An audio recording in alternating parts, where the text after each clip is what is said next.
En este vídeo vamos a ver las diferencias que hay entre el románico y el gótico, fundamentalmente, y en este primer vídeo solamente las de arquitectura. Pero primero lo que hay que saber es en qué momento, en qué época se da un estilo y otro. El más antiguo es el románico, que se da entre los siglos XI y XII, y posteriormente el gótico, que se da entre los siglos XII y XVI. En arquitectura, ambos tienen tres características. La primera es que es internacional, es decir, da igual a qué país vayáis de Europa, que va a haber un estilo muy parecido. Aquí estáis viendo, por ejemplo, esta iglesia que está en Italia, esta otra que está en Francia y esta que está en España. Y podemos decir que las tres son románicas.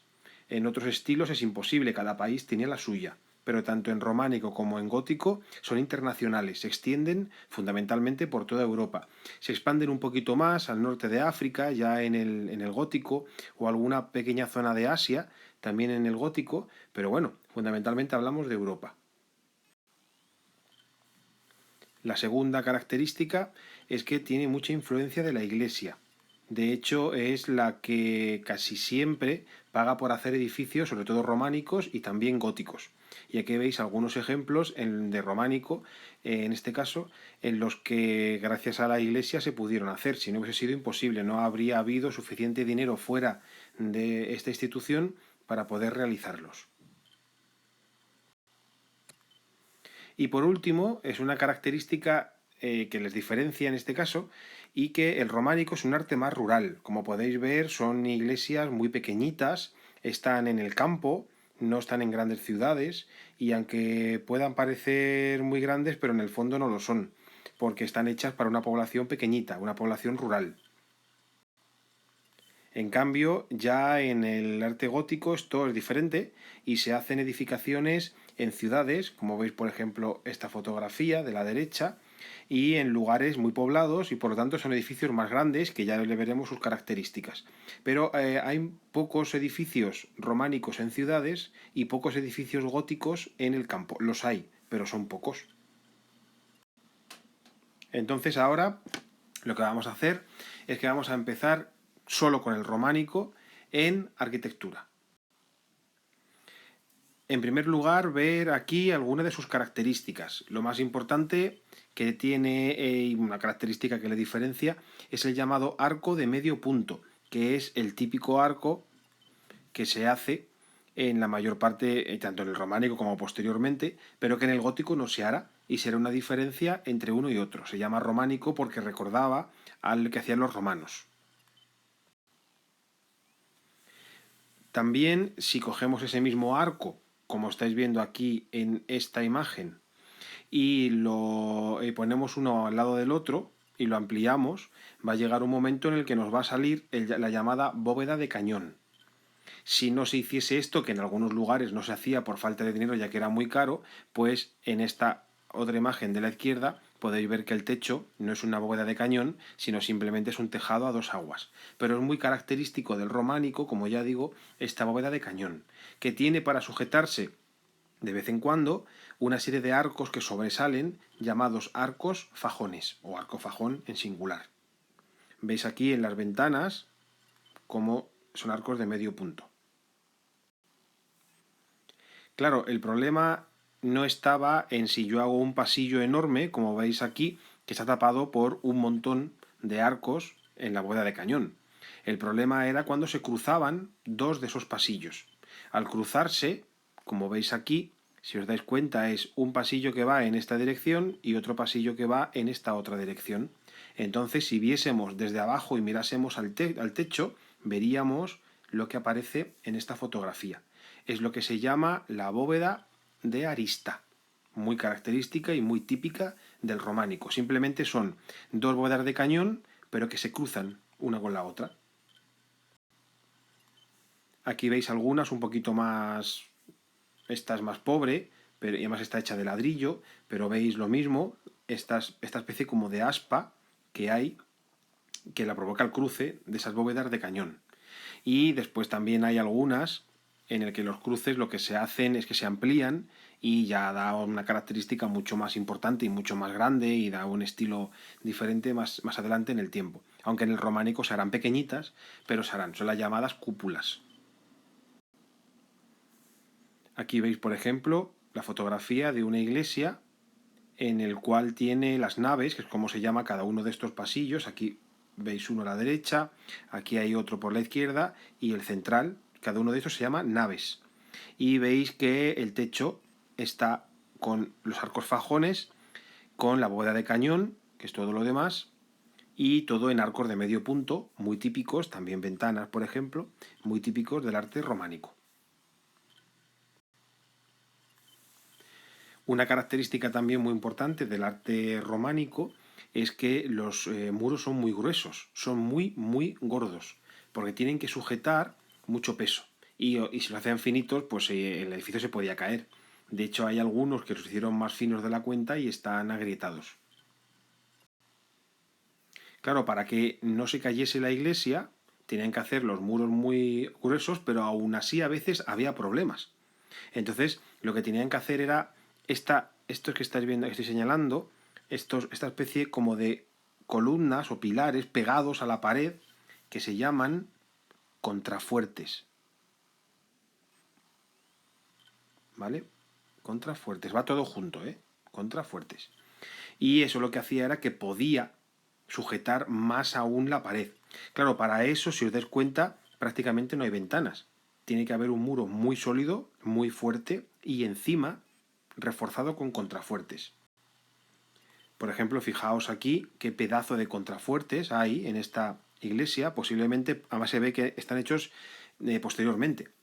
Y es probable que fuese porque la iglesia, quizás veis aquí que tiene una grieta enorme, aquí también hay otra grieta enorme, posiblemente porque no los pusieron suficientemente grandes, o los muros o los contrafuertes primitivos, y tuvieron que ponerle otros más grandes todavía, para que veáis que esto era súper importante, se podía caer la iglesia. Otra parte muy importante de las catedrales o de las iglesias, tanto románicas como góticas, pero en este caso estamos con las románicas, es la planta. Hay diferentes tipos de planta, es decir, cómo se construía, qué forma tenía la iglesia o lo que fuese que estaban haciendo, que fundamentalmente eran iglesias, eran templos. La primera y la más importante y la más antigua es la llamada planta basilical, que proviene de la palabra basílica. La basílica en el mundo romano era el lugar en donde celebraban los juicios. Era igual que el que estáis viendo aquí. En esta parte de la cabecera se ponían los jueces y por aquí se ponían los acusados y ahí se dirimía quién era culpable y quién era inocente. Cuando se ponen a hacer iglesias ya en el cristianismo, esto ya no existía, bueno, al menos no en parte, lo que van a hacer va a ser copiar esa planta para hacer iglesias. Y para aquí, en esta parte de arriba, en vez de poner al juez, pues se va a poner el sacerdote. Si os dais cuenta, la iglesia de arriba es la misma que la iglesia de abajo. Lo que pasa es que en la de abajo es una fotografía desde dentro y en la de arriba es como vista desde el cielo y cortada las paredes para ver el plano que tenían. Esto es la nave principal, que es la que estáis viendo aquí en medio, donde están estos banquitos. Los banquitos estarían por aquí puestos. Y estas naves laterales que están aquí, que se ven muy poco, son esta y esta otra. ¿Qué los separa?